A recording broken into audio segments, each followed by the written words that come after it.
As you can see, I've got this body partially stripped, almost everything off it.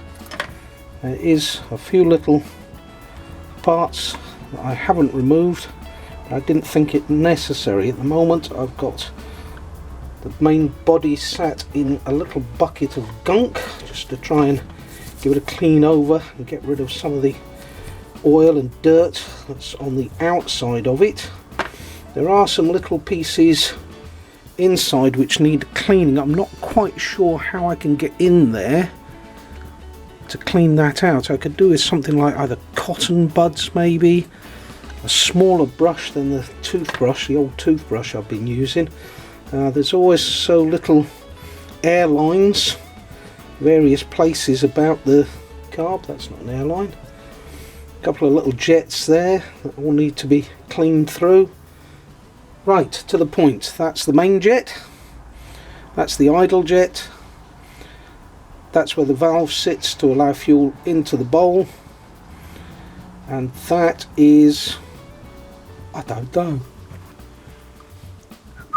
Oh, it's the air control.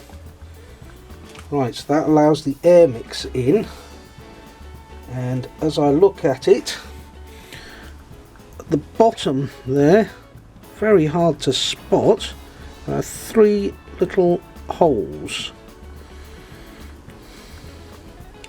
which will also need to be, I need to make sure they're cleaned out. Obviously that's the first carburettor. I've got the second carburettor which still needs to be stripped down and cleaned. It'd be a good idea if I did the outside cleaning first before I got onto that. I have boxes of little bits here which has things like the old overflow pipe lines, got the cap which I've polished up and cleaned, that's ready to go, some of the mounting brackets that hold it all together which still need to be cleaned, the throttle stop which controls the idle, a few other nuts and bolts, nothing much of great concern there. Some of it's clean, some of it's not. And then over here, if I can turn you over to have a quick look, I have the packet of new parts, all the new valves and seals that need to go into the carb which I've got ready there. And we have in this handy little compartment box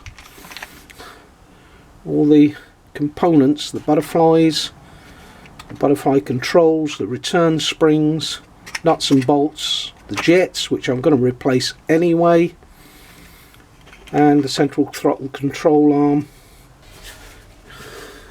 Got some carb cleaner which should do for cleaning out those little jets.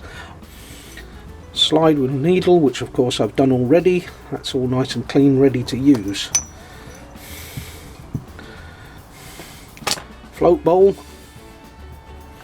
all nicely cleaned out, ready to use. New pipe, which is the overflow pipe.